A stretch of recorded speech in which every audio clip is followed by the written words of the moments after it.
alunos do 8º ano, professora Marcela voltando aqui para fazer a correção da segunda semana do PET 3. Eu espero que todos estejam bem, se precavendo aí e estudando, né?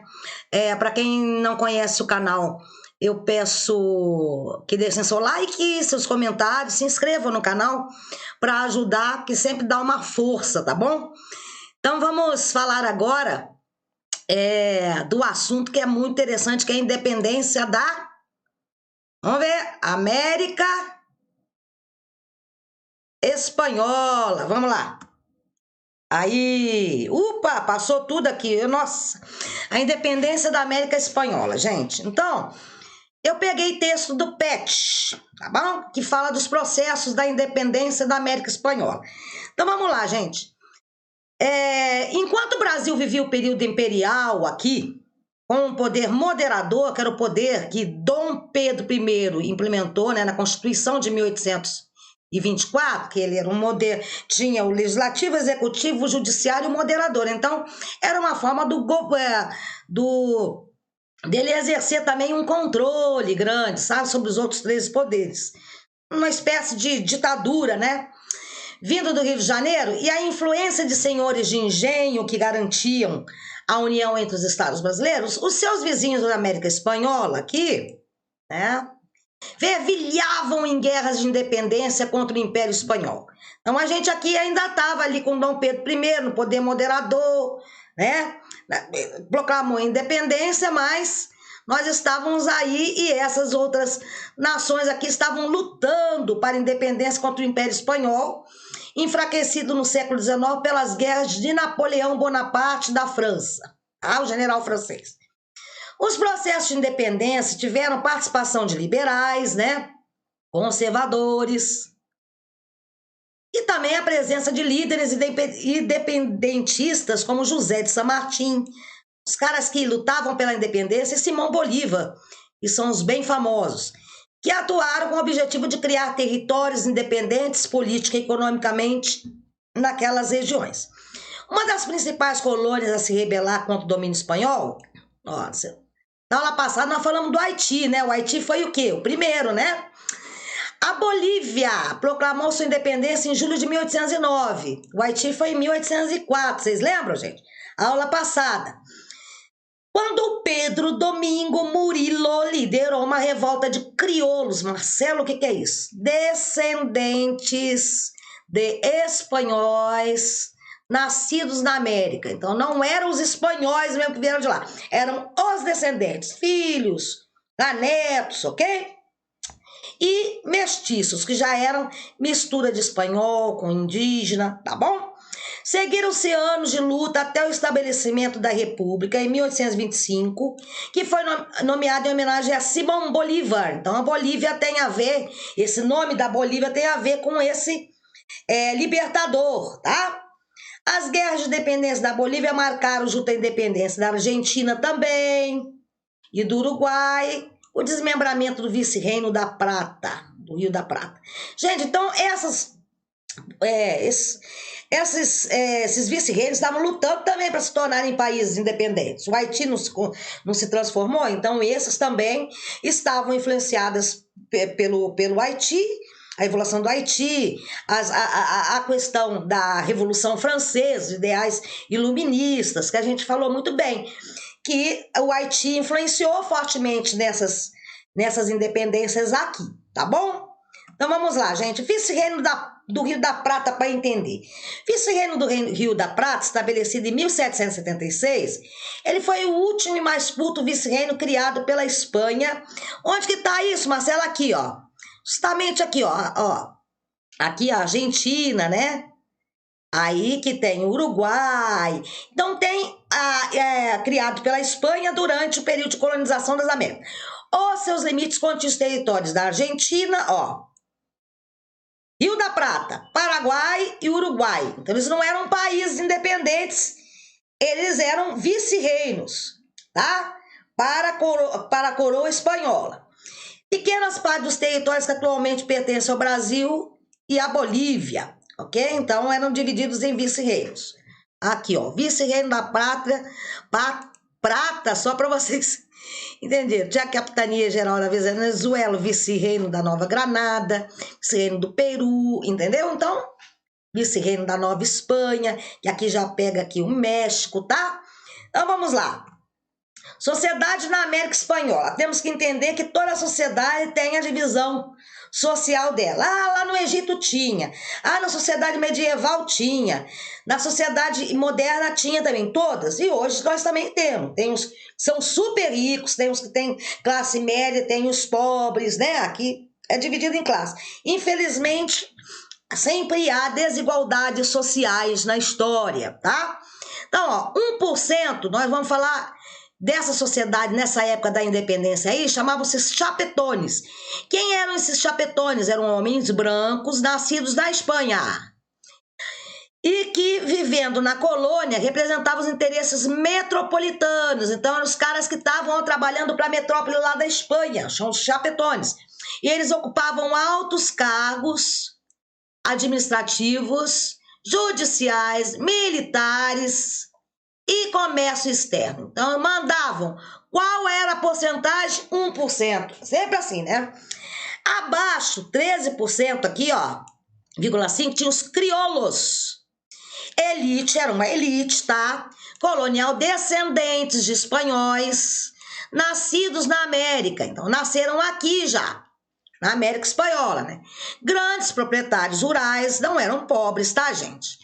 Ou arrendatários de minas, podiam ocupar cargos administrativos ou militares inferiores, porque os cargos legais maiores estavam com chapetones.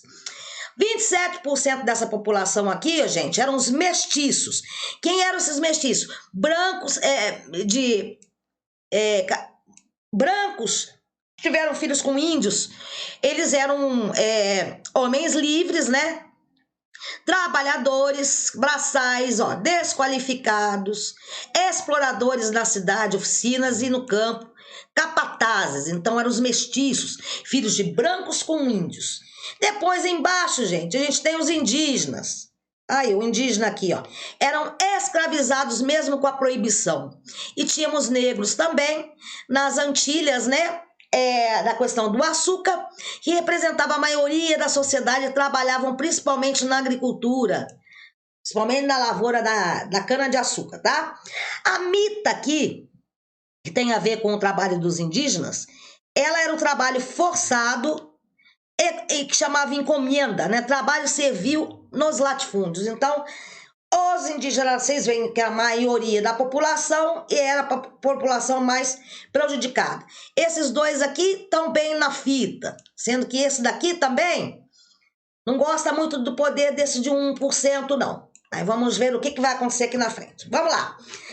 Gente, causas da independência, já guardem isso. Influência dos acontecimentos revolucionários na América do Norte, que é a independência dos Estados Unidos, e da França, a Revolução Francesa. E teve também influência da Revolução do Haiti.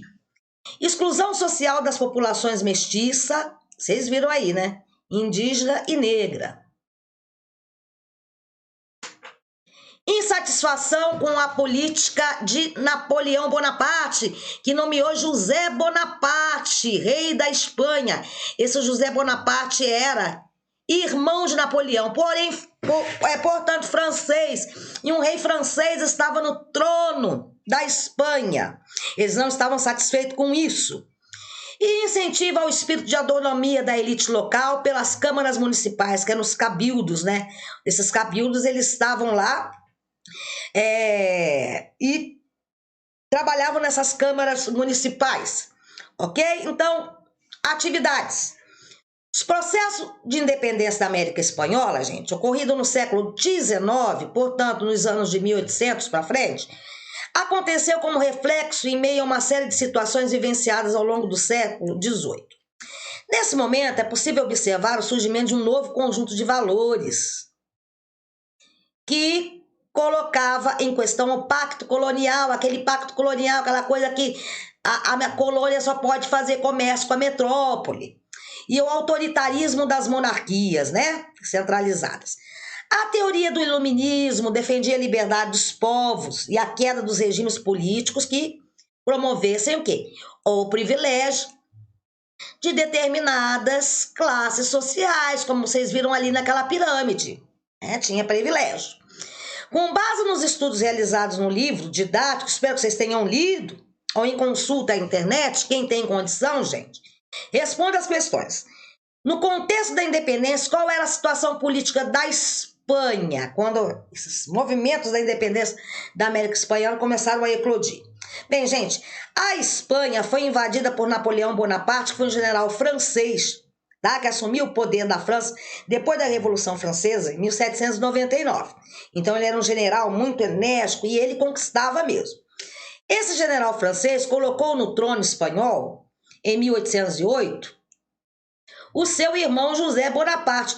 Portanto, não havia um rei espanhol ocupando o trono do país. Então, estava sem rei. O rei que estava lá era um rei estrangeiro. Então, essa era a situação política da Espanha na época desses movimentos revolucionários. Ok? Não existia um rei legítimo espanhol no trono. Ele foi tirado. Tá? E o Bonaparte colocou o irmãozinho dele.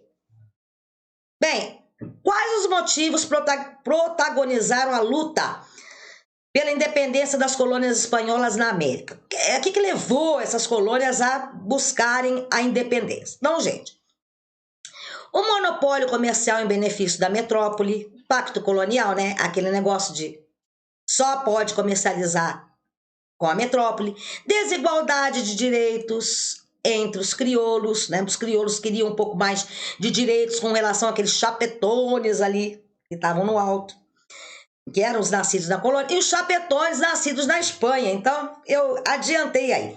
Enfraquecimento da Espanha pelas guerras napoleônicas. Então, a Espanha não estava bem nas pernas, não.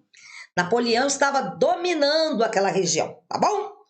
Bem, quais países dedicaram apoio às colônias espanholas na luta pela independência? Quais países resolveram ajudar essas colônias a se tornarem independentes? Vamos ver.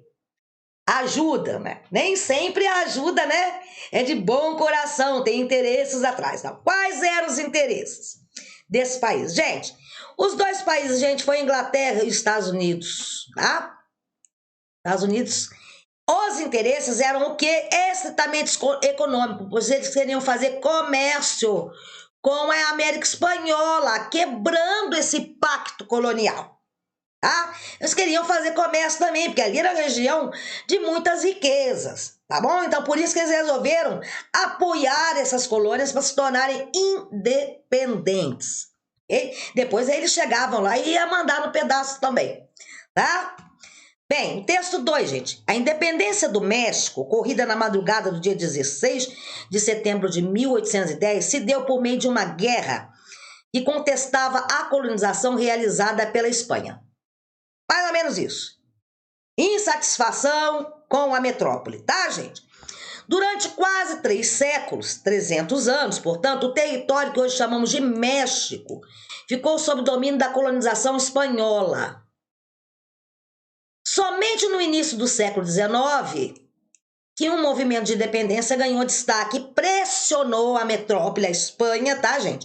Em favor da concessão de liberdade para a colônia.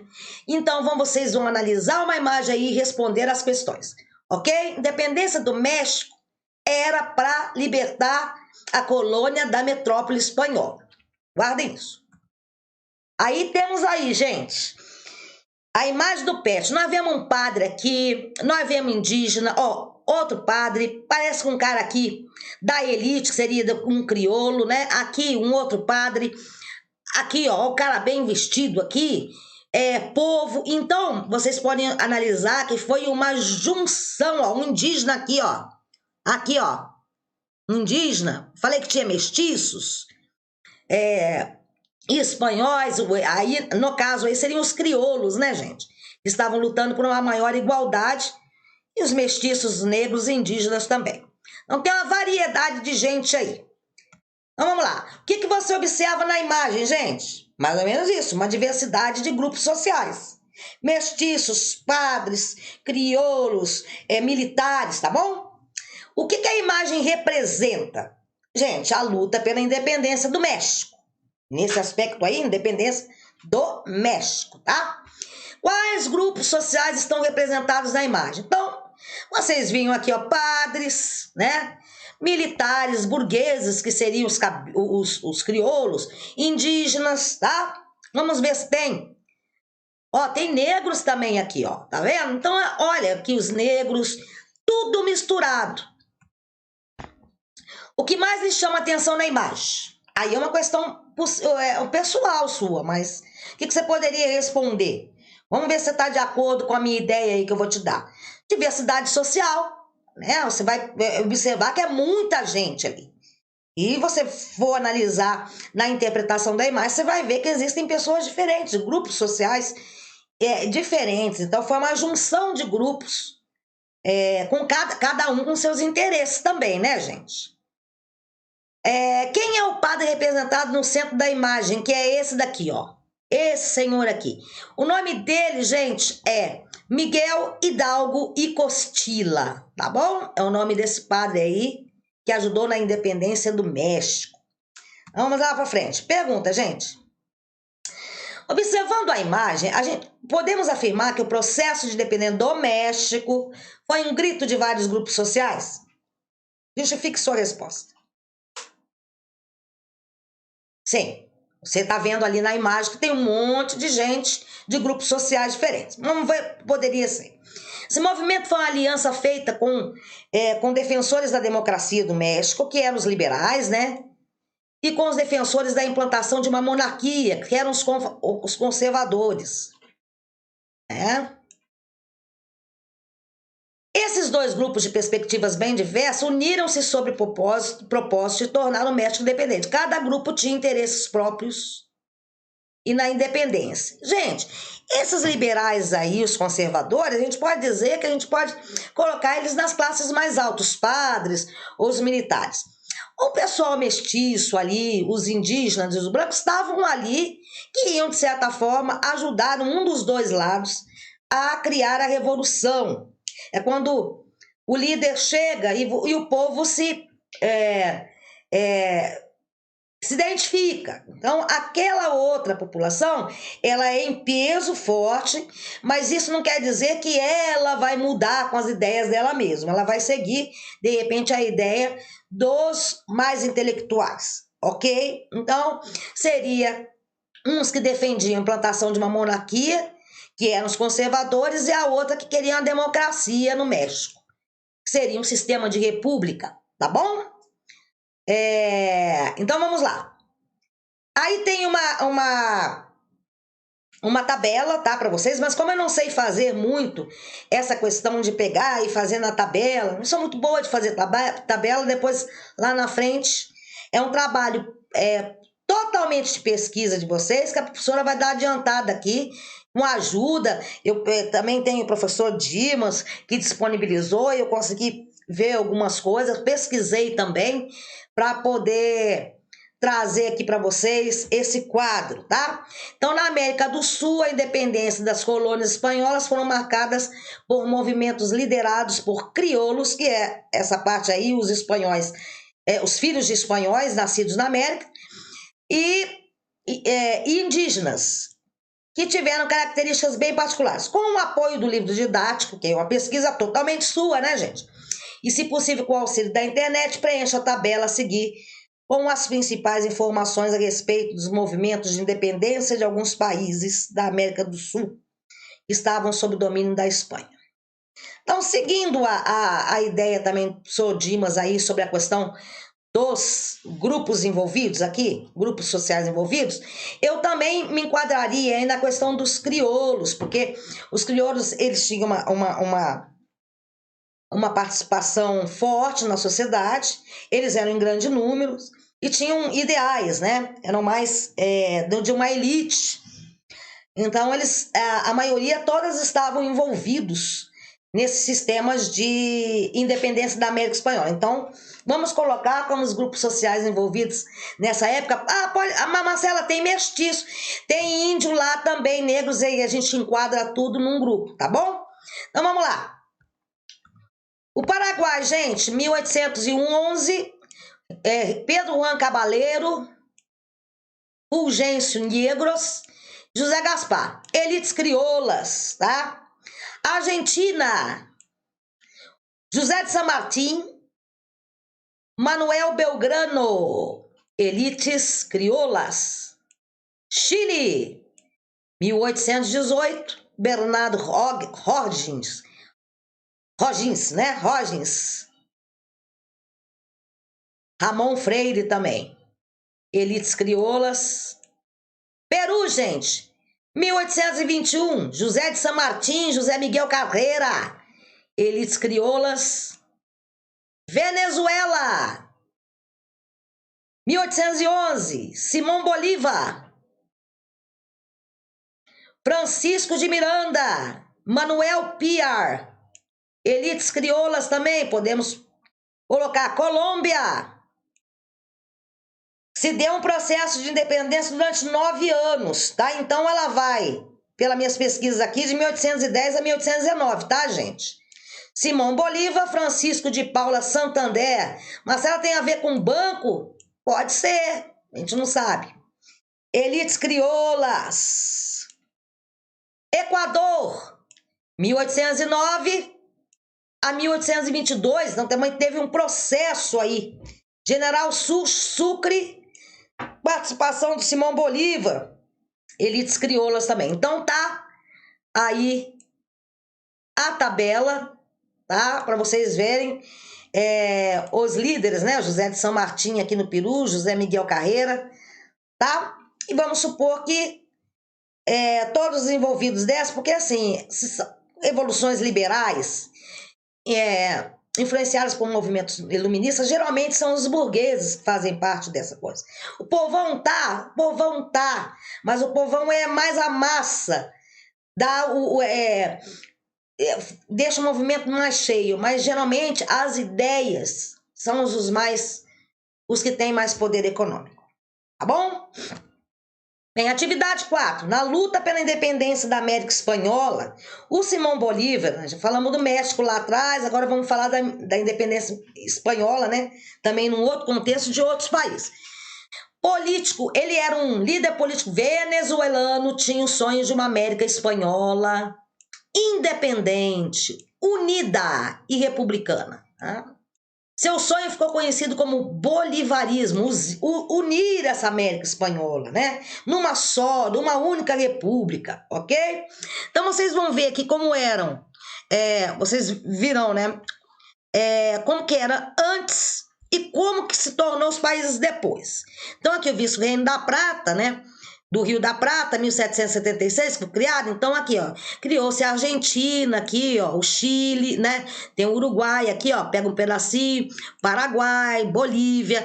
Então, olha, ó, vice-reino do Peru, vocês podem ver aqui, ó, o Peru aqui, o Equador, que já faz parte aqui do vice-reino da Nova Granada. Então, mudou. A partir do momento que eles começaram a lutar pelos processos de independência, eles se tornaram o quê? Países.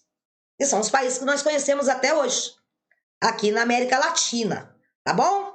Então vamos lá. Perguntas. O que foi o bolivarismo?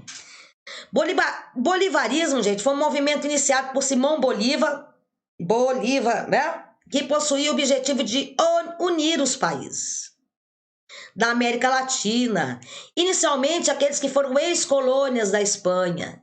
Ele queria uma América unida e republicana sobre um regime democrático, tá?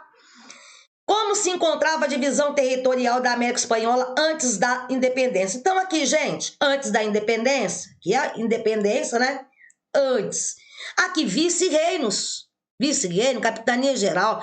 Aqui, ó, vice-reino da Nova Granada, vice-reino do Peru, vice-reino do Rio da Prata, ok? Então, estava dividida em vice-reinos. Após a independência, como ficou dividido, né, o território que até então era colônia da Espanha. Então, que aqueles vice-reinos se transformaram depois da independência? Países, Marcela. Países. Peru, Argentina, Equador, Chile, tá? Brasil, Marcela. Não, Brasil já tem a ver com português, tá? Com a colonização portuguesa. Não vamos fazer confusão aí, não. Aí a América que foi dominada pelos espanhóis. Se a gente fosse dominada pelos espanhóis aqui, Marcela, a gente ia falar castelhano, tá? O sonho de Simão Bolívar de uma América independente, unida e republicana se concretizou, gente? Vamos ver. Ah, Marcela, sei lá. Gente, não, porque as elites quiseram controlar cada país. Então, cada país ali foi criando seus grupos de interesses, tá? E quando se cria um grupo de interesses, cada um tem um interesse, buscando um interesse próprio, ficou impossível uma América Latina unida. Então, os interesses locais inviabilizaram esse sonho. Porque no começo é tudo muito bonito, vamos nos unir, vamos nos tornar independentes. Mas quando aqueles países começam a ter um próprio poder, um presidente e tal, aí muda a figura, porque aí começam outros interesses a acontecer. Igual o Brasil, gente. Se a gente se unisse hoje nessa briga aí que fica um falando de esquerda, direita e fica reclamando das coisas, se a gente se unisse num propósito só, a gente podia mudar muita coisa que não tá legal no Brasil. Então, a partir desse momento aí, não foi possível unir, porque cada um, quando os países foram tornando-se dependentes, tendo nome, Peru, Bolívia, começou a ter interesses locais próprios ali, de pessoas que tomaram o poder. Então, a América Latina não se tornou unida como Bolívar queria. Então, gente, eu espero que vocês tenham entendido. O processo da independência da América Espanhola, gente, é muito maior que isso, muito. Mas já deu para dar uma ideia dos países, como é que eles eram antes. A colonização espanhola, teve a colonização portuguesa. Marcela, a colonização portuguesa foi um pouco diferente, né, da espanhola? Foi. Existem diferenças. Mas a relação da metrópole com a colônia ela é geralmente bem parecida. Apesar que os espanhóis eles foram, na sua colonização, um pouco mais violentos que os portugueses. Tá bom? Então, eu espero que vocês tenham compreendido. Qualquer dúvida, deixe nos comentários. Quem chegou até aqui, dê um ok, um like se gostou, sugestões. E para quem foi copiar, gente, tenta, como eu estou sempre falando, tenta copiar, mas lê pelo menos um pouco o texto no livro didático, ou procura algo na internet para saber o que está copiando. Porque se vai copiar Colômbia, o que é Colômbia? Equador, nunca ouvi falar. Procura saber, tá bom? Então, um grande beijo, já vou saindo aqui, deixa eu só fechar a tela. Espero que vocês estejam bem e não desistam em dias ruins. Lute pelos seus sonhos. A professora de História está aqui para ajudá-los, tá? Só me dá um toque, deixar nos comentários aí que eu ajudo se tiver dúvida, ok? Um grande abraço, fiquem com Deus. Tchau, oitavo ano.